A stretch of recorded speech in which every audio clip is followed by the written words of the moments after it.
Yeah. by what they've read and seen since, describing essentially what they remember. Yeah. It's just a nice part of the world. It really is. Yeah. Everybody's so helpful. Hang on now. Let's see how our Tinker Toys are all put together here.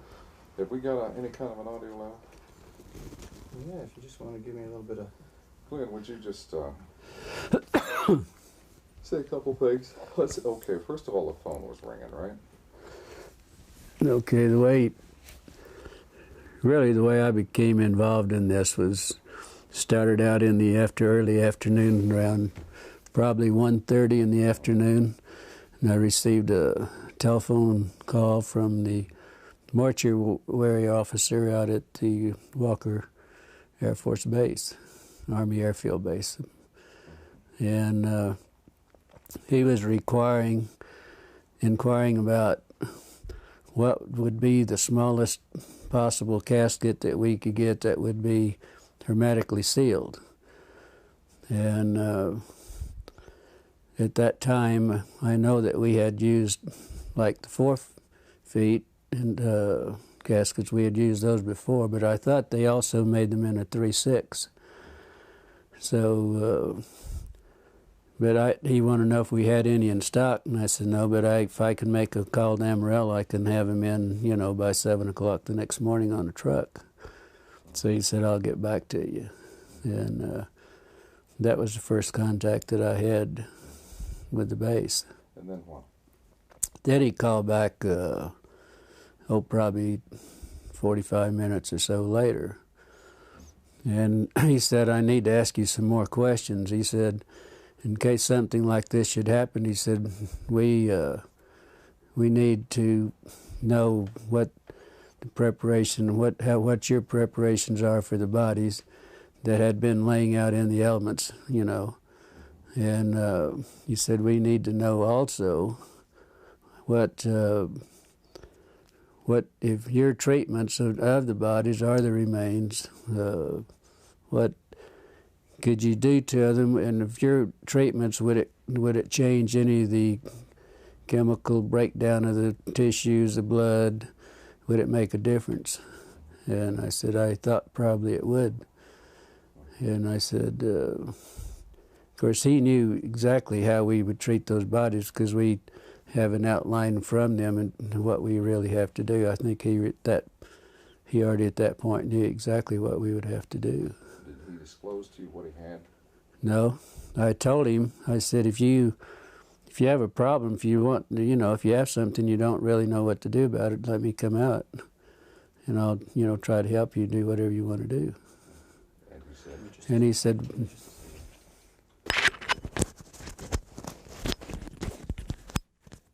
okay. And he said, no, he said, let's just back up just a minute there. Let's start again with, you were saying that you told him that you can come out and take care of what he had, right? Yeah. Why don't you pick it up from that point again? So, anyway, he said, well, we don't really have anything. He said, we're sitting here thinking in case we should get involved in something like this, what would be our preparation? What should we do? Then I went through, I said, do you really want to know how we would do it? Well, yes, we would like to know. So that's when I explained to him that we would have the vats that we would fill up with formaldehyde solution with water, and we put the bodies in them, let them stay there for 24 hours, and then take them out. And then we would pack the bodies in, would be a sawdust and really a lime, what we would pack them in, then wrap them in the plastic. That's bodies that were badly decomposed. If there was tissue, deep tissue, we would have to do it hypodermically with needles to get to the deep tissue. Then we would have to aspirate the cavities if the cavities hadn't already ruptured, and then put some cavity fluid in those. I said that's, kind of normal procedure. Now, at one point, you finally offered to take care of it for them. Well, I offered 2-3 times, yeah. Can you review what that conversation at that point? You mean when I offered to take care of them? Yeah. He said, well, we don't really, right at this time, we don't really need your assistance. But he said, in case something like this should happen, then he said we would be prepared and we would know what to do.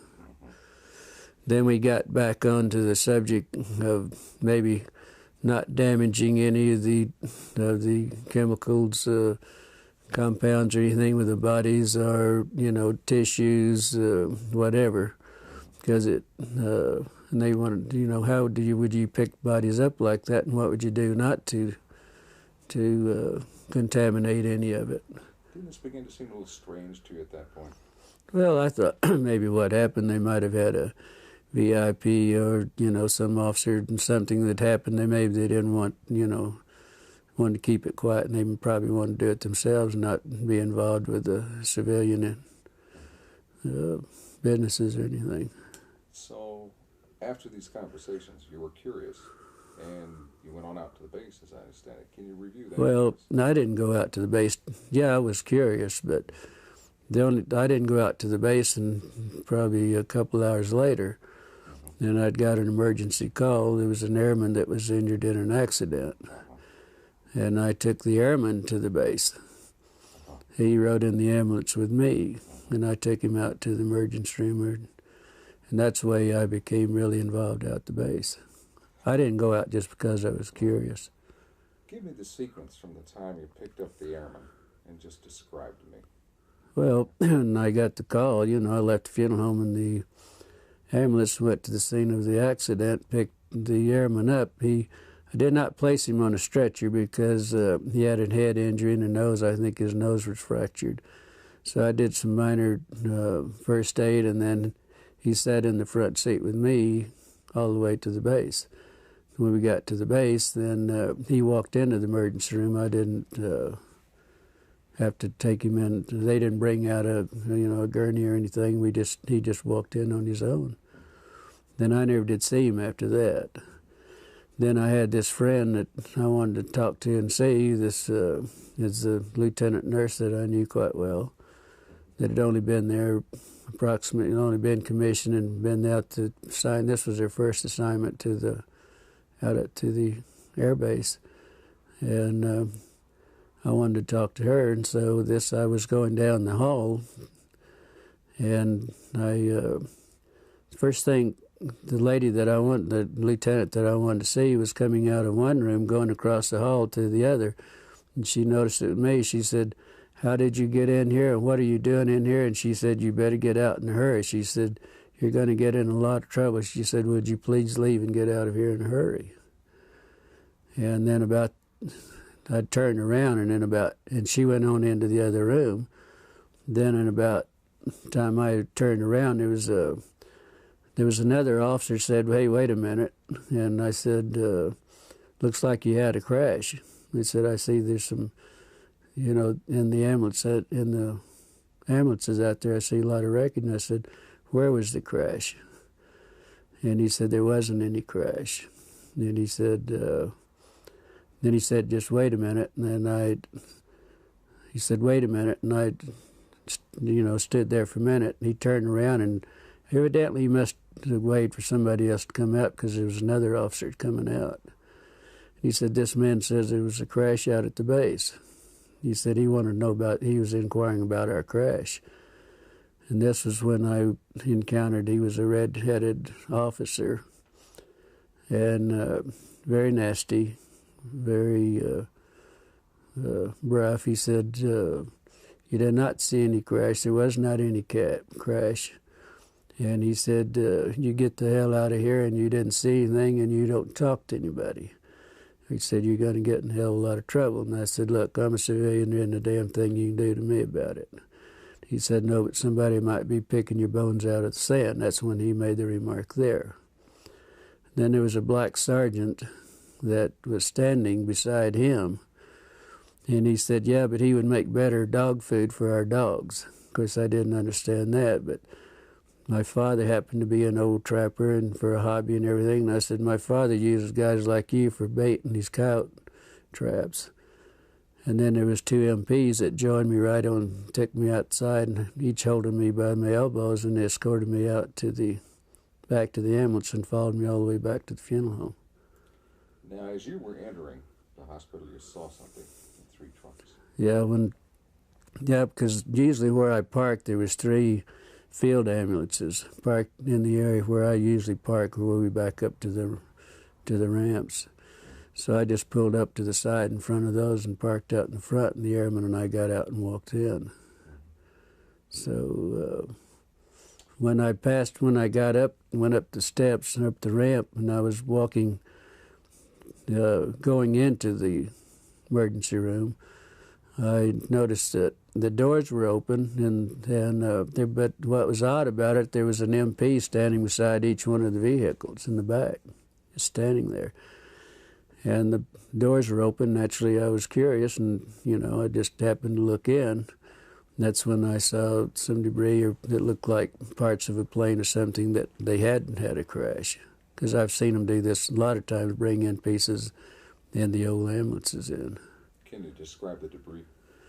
Yeah, I noticed in 2 of the ambulances there was some debris that was probably 2.5 to 3 feet, long and probably high, that was propped up on the side of the ambulance there. They were kind of in the shape of maybe like a half a canoe. They were like the front part of a canoe. And, it looked like it might be aluminum, but it looked more like the metal looked more like stainless steel that had been heated. It was blue, kind of a bluish tint to it. But what was odd about it, it looked like around the curved part in the front of the canoe, there was some designs or something. It kind of reminded me of maybe some Egyptian signs or whatever. And it was probably about 3 inches in high, and probably the length of what the wreckage I saw, it looked like it was the length.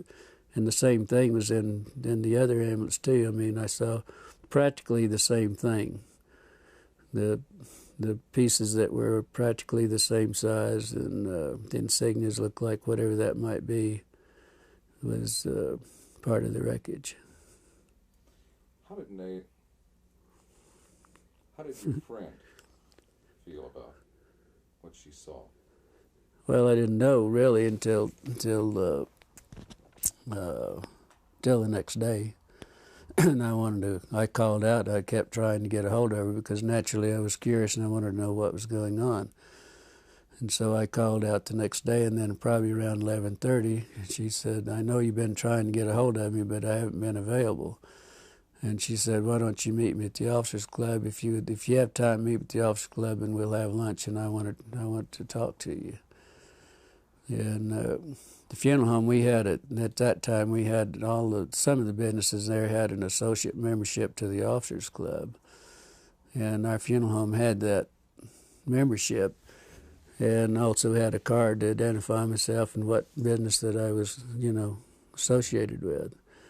So I had no problem. One time I'd go to base, all I had to do, a lot of times if it was in the evening, I'd have to stop and sign a visitor's and get a visitor's pass and then turn it in when I left. But it was no problem going out there. So I went on out and met her. Beg your pardon? Tell me about lunch. Well, we, both ordered. I'm not sure, remember what we ordered, but it was just a light lunch. But she was so upset. She looked like she was, in shock, is what she really talked like and looked like. And she said, I said, well, I was just curious. The only reason I want to talk to you, I was curious on what happened. And she said, well, you won't believe it. And she says, I don't believe it either. But she said, I got in a lot of trouble on this thing. I'm not real sure about this. But she said, then she pulled out of a little purse or little pocketbook, whatever she had there. She gave me a little diagram that she had drawn some figures of some arms and face and so on. She told me that this is what was in those, that it was a crash. It wasn't an airplane, but they didn't know what it was at that time. These were bodies. Yeah, but she said we have 3 bodies. That there was 3 bodies. She said 2 of them were very mutilated. One looked like it might have walked out, or that it, might have lived a little while. and she explained they were like 3.5 feet to 4 feet tall. The two of the bodies were you couldn't identify much because they were practically destroyed, and it looked like maybe that they might have been a predatory animal or something might have been doing some damage on the bodies too. How did she describe their head and their hands? Well, she said the head, and then the little drawings that I had, the way she explained it and the way she drew it, that the heads were somewhat larger than a human heads. The hands were long, no thumbs. It was just the long, very delicate fingers at the end of on the underside at the tip of each fingers was a pad-like, maybe a little pad, but it looked like the skin had maybe little suction, like the little suction cups on those. On the no fingernails on the hands. The head, the lips were just a long, narrow, more or less, not full lips like we would have in most of our people, but very fine lined, very fine lips. There was no teeth. That was the inside of the mouth. It was kind of like a real a gums. Maybe it was. She said to explain it. It was almost as hard as if it was rawhide. Maybe at that. The ears. There was only 2 small orifices on each side of the head with looked like a couple of small lobes that might cover both of those, but there was not a protruding ear. And also that the nose, there was only 2 small orifices in the nose. There was really no nose that was convex. It was all just flush with the face. Was she emotional about all this? Very much so. Very emotional. She would have to stop and drink water every once in a while, and also she never touched a meal all the time we were talking in an hour and a half that we were there. She never touched her meal.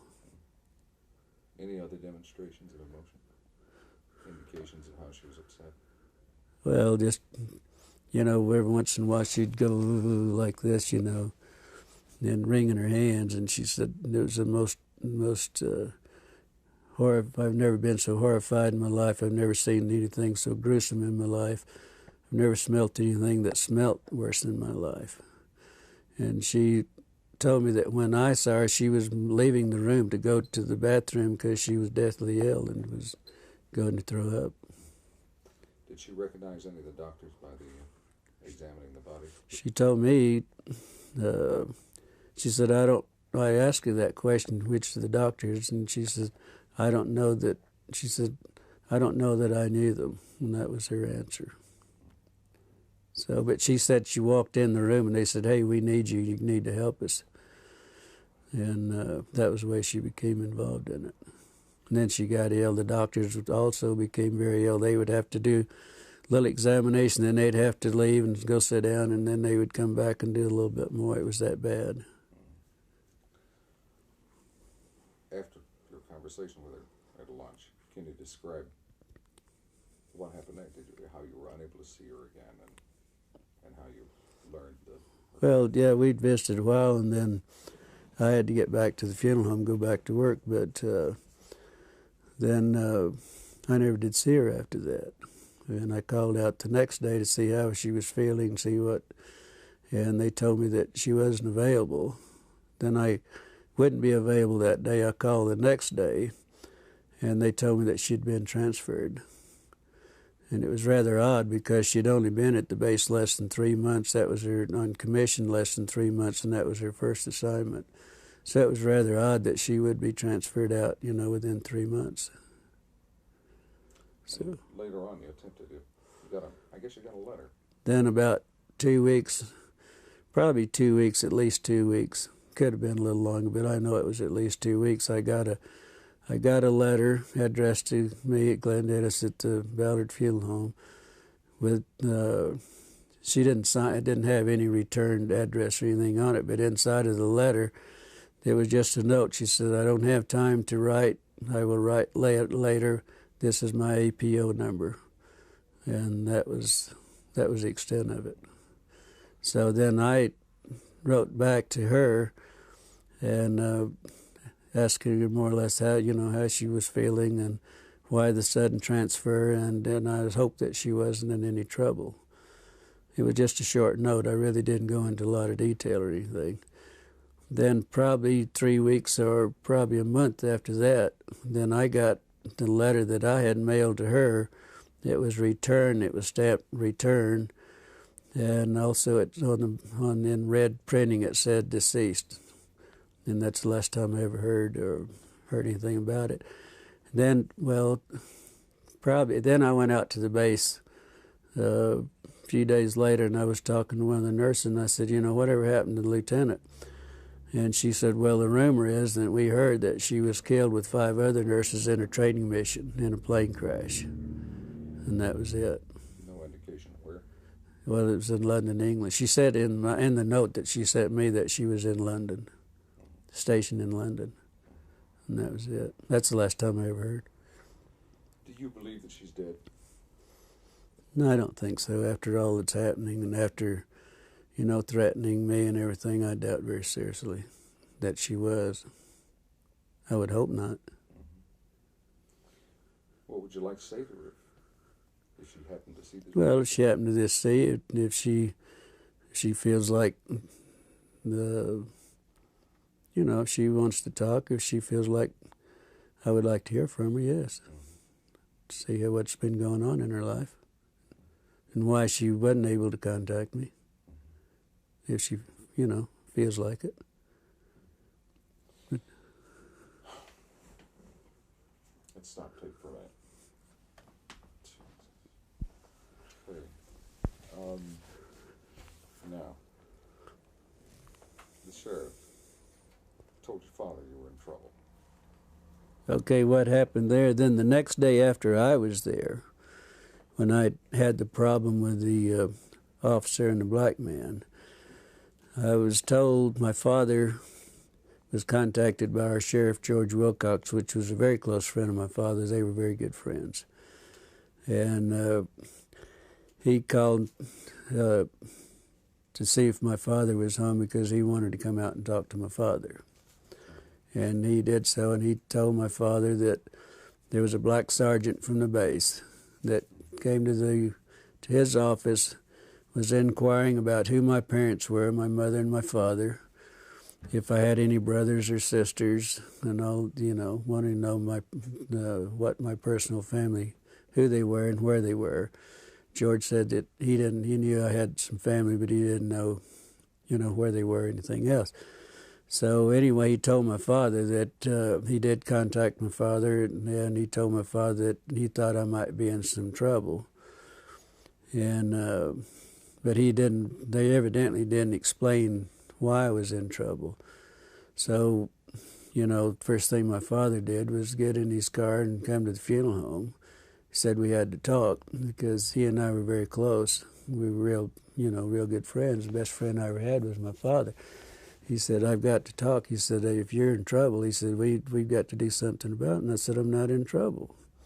He said, well, you are. He said, George Wilcox told me that you were in a lot of trouble and that you got involved in something that you had no business getting involved in and that you could be in a lot of trouble. And I said, so I told my father the story, and he's the only man that I've ever told this story to until I talked to Stan Friedman and to you people, and that's it, period. And I did tell my father what the story was. Of course, it was unbelievable for him. But then he became very upset, and he wanted to go shoot a few people and all that because they did threaten my life, and so that was the way my father heard about it, and that was the extent of my family. And he never would tell him who my brother, and I had a brother that was a fighter pilot during that time, and I had 3 sisters, and one of them was a nurse. But he would never tell him anything, and so he didn't tell the sheriff or anybody else, because the sheriff was supposed to call him back and give him the names and where they were at, and he wouldn't do it. Let's get back to your friend. Did she express an opinion as to what she thought these beings were? Did she think they came with it? Well, The the only remark that she ever made was that they definitely weren't humans as we know humans, but they could be from another planet. Or the doctors were explaining this, that they couldn't be from our planet. They had to be an alien, or had to be something else, but not in our planet. She had a phrase she used to describe how they looked to her. You remember that? You were telling me? Like little black Chinamen? Well, she said that, well, of course they were, first thing she said they were black. They were just as black as they could be, but probably laying out in the elements in July in Roswell with 105 to 110 temperature every day and 80 degrees or so at night. I mean, that wouldn't be uncommon, because we picked up a lot of sheep herders of people that have been found dead that's laying in the desert, for days and bitten by rattlesnakes or whatever. And they do turn, as black as they can. And I know exactly what they were talking about, because, with the smell and the odor being so drastic, because this is a very unpleasant situation, And let's talk about their eyes. How did she describe their eyes? Well, she said that, of course, their eyes were set back into the skull. Oh, and it was I thought it was interesting also that she said their skulls, the doctor said their skull bone structure wasn't like ours. It wasn't actually a bone. It was probably a real heavy cartilage. It looked more or less like a newborn baby. The skull was very pliable. You could mash on the skull and it would, it would give. And so the bone structure, bones not like our bones. It was our skull and everything. What about the bones in the hands and arms? Said very fine, very delicate. The arm bones, like the radial and the ulnar and in the arm, that was so fine that he doubted if they could lift. She said they doubt if anyone at that size and the arms at that could lift 50 pounds on the earth or anywhere else. They doubted they had that strength. But she said the one that hadn't been mutilated to a great extent, it reminded him of a real small ancient Chinese person, no hair at all, and very, very delicate skin. In fact, he said the skin would look like they could almost see through it, almost transparent. Why don't you give me a paragraph on the ears and the nostrils? Well, the ears, like I think I stated to you, that the ears, there was a couple of small orifices, one on top of the other, with two little lobe flaps, one over the other. They didn't really know if they had any significance, how they worked or what. They didn't go into that. The nose was only a couple of very small orifices, holes right there, just above the lip line. But it had, there wasn't anything covering it. And it was just like two small indentations there, and that was it. Said it was very unusual. Does anyone else, Don, Phil, do you have anything that you think you're we talking should about add? the hands. Yeah. Describe The hands, well, there was one hand. There was one hand that evidently wasn't attached to the arm. And she said that where she got sick and left the room was that this doctor had the long forceps and picked the hand up and turned it over. And that's when they noticed that there wasn't any thumb. None of the bodies had any thumbs or anything. They were just long, very fine, very delicate fingers, no fingernails. But right at the tip of each finger, it looked like there was a pad. And in this pad, it looked like it might have had very small they were like little suction cups, very minute suction cups. The doctors, that's the way he explained it, that was looking at it. Let's have tapes right now. Okay. We need to get the arm as well. Okay, yes, the Which arm. goes with that. We need to go about the arm. Really? In the magazine we publish, and with the pads at the tips of the fingers. Maybe you can get Can you get a copy of them? I can send you a copy. I'd be happy to. It's amazing. It all fits together. That's the And they thing. would It not just have fits known together. about Obviously, they wouldn't know about your information. Yeah, well, see, I've never vice versa. I've never discussed this with anyone. My father was the only person I really ever discussed this. I didn't discuss it at the funeral home or anything else. I never discussed it with any of my family, period. I never have until I met Stan Freeman 2 years ago. It's the first time I ever discussed it. Would you have an interest in some dubs of testimony that we get from other people here? I'd be happy to. Oh, I'd send love it to, yeah, but I'd love to. I'd like to have a tape of mine also, if you, Sure, don't, absolutely. Of course you we can know. do that. Maybe we can send you two, one for each hand. Or My, something. my daughter said if, I want a tape of this and I want to keep it, and I want it in the family, but. We'll make you up. Yeah, I would love to, whatever, if you guys feel comfortable, I'd love to, have some tapes of whatever, Absolutely. I We've would. got quite a few that we could probably run off. What you have VHS or Beta machine? Tape? I'll see to that we get some dubs of other people's interviews. I just go to Kmart or wherever and buy the. I think we have the tape going now. Why don't we start with the thing? Well, he talked about the hand, so for continuity, it might be good to go to the arms. This will all be edited anyway, but we can start wherever you like. You want to go with that? Let's start with the arms, okay? Anytime. Oh, forget the camera. Seeing if he was ready. It's not there. Yeah. It's not there. That's all right. But you were asking me to describe the arms, and this was another thing that the lieutenant brought out, that it was very the difference between theirs and ours, that from the wrist to the first joint here, that it was probably 1.5 times longer than the top part up here. It was very odd looking. It was very odd, she said. And the very small arms, very small. Bone structure? Bone structure, of course, I asked her about the bones because we were talking about the wrist bones and everything, and she said it was very similar to ours, but the bones were so small that their bones probably wasn't in the arm, wasn't any larger than my finger. Wow. So. Okay, now give me 2 or 3 sentences on how they were dressed. If they were dressed. We never mentioned it. Is that right? Never talked about the dress. Did she say anything about sex, or was she able to determine? She said she really never, she was so sick and everything that never even entered her mind. So that was it. I guess not. No way to determine the sex of the beings then.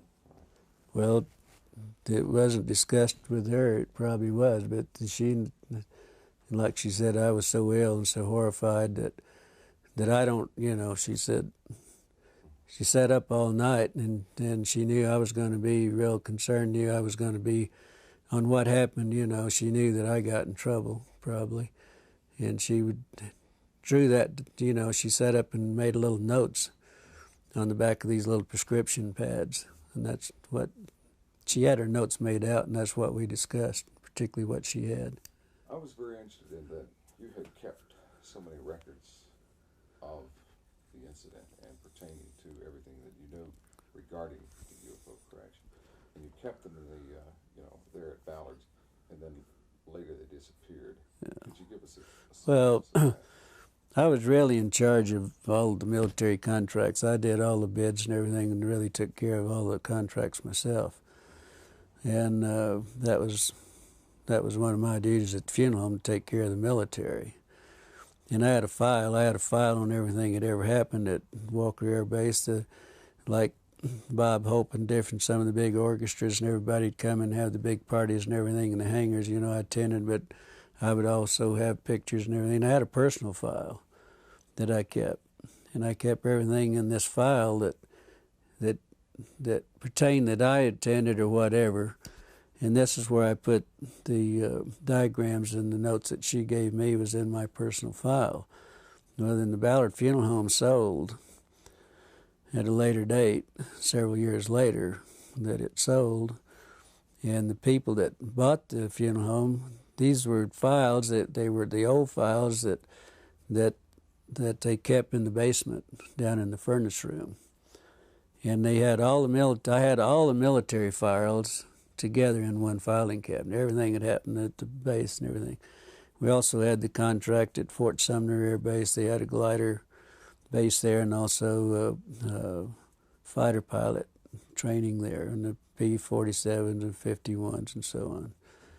And so I had all the files. Everything was, one filing cabinet was strictly all military. And that's where I had all this filed away. I had all this filed away. I even had the newspaper that Walter Haut, the headlines and all this, the next day I had all that in his files. And what interests me is that out of all these files, Yeah. all these different topics, only one was missing when you went to look for it, and that was the one pertaining to this. Yeah. Can you review that for us? Well, no, there were some of the other files were missing also, not just my own file, but my file was in the same, that, yeah, most all of my file was gone. But there was also some files, they had really actually had destroyed most of the files that were pertaining after certain years. They just gotten rid of them. And they told the manager of the funeral home, that's the manager there named Raymond Otero, also told me that he knew my file was there. Joe Lucas, that was the manager at that time, knew my files were there.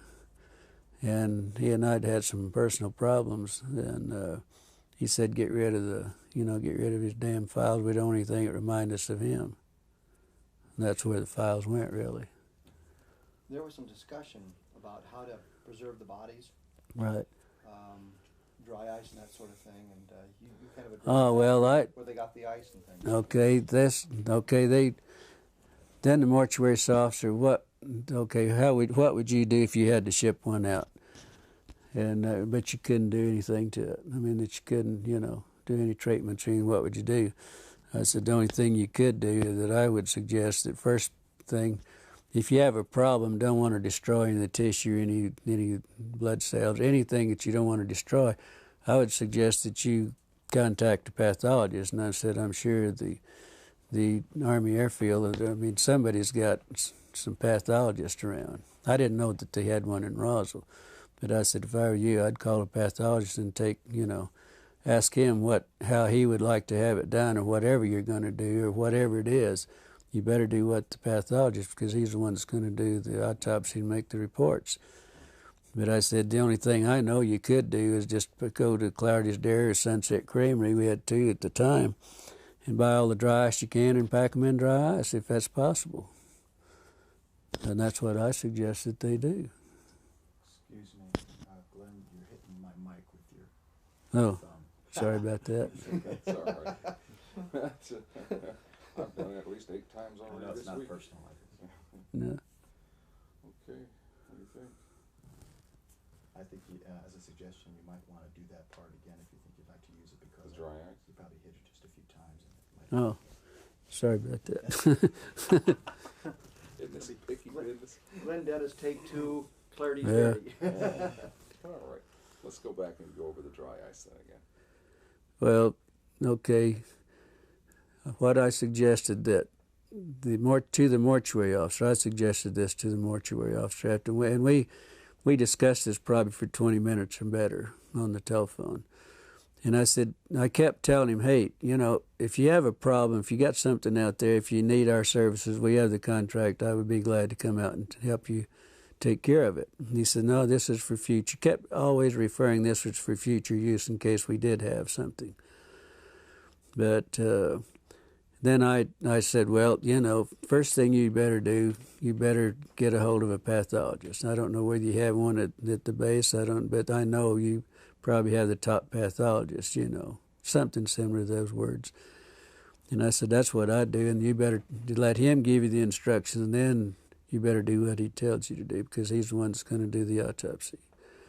And if it's this sensitive, you better do what he tells you. But I said, the only other suggestion I can make, that you go to Clarity's Dairy or you go to Sunset Creamery, buy all the dry ice you can and pack whatever you have, whatever the problem is, you better pack it in dry ice and then do whatever you have to do with it, because that's the only way. They tried to put it in the morgue. Out at the morgue, they had 2 refrigerated body compartments that we used to put them in, and then we would go out and get the bodies from there. But they always brought the airmen to us, but on the dependents and everything, we went out for them. but they weren't cold enough, and it became so offensive. They were afraid they were going to upset everybody in the hospital. So they later moved them over to a hangar, and that's the last that she knew anything about them too. The lieutenant knew anything about them, but she didn't know how they moved it or anything about it. But they were taken to a hangar because the odor was so offensive they couldn't. That, like they said, it was upsetting everything. That's great. So, Fantastic. Yeah. Did she ever tell you where she thought or where she was told the bodies went from Roswell?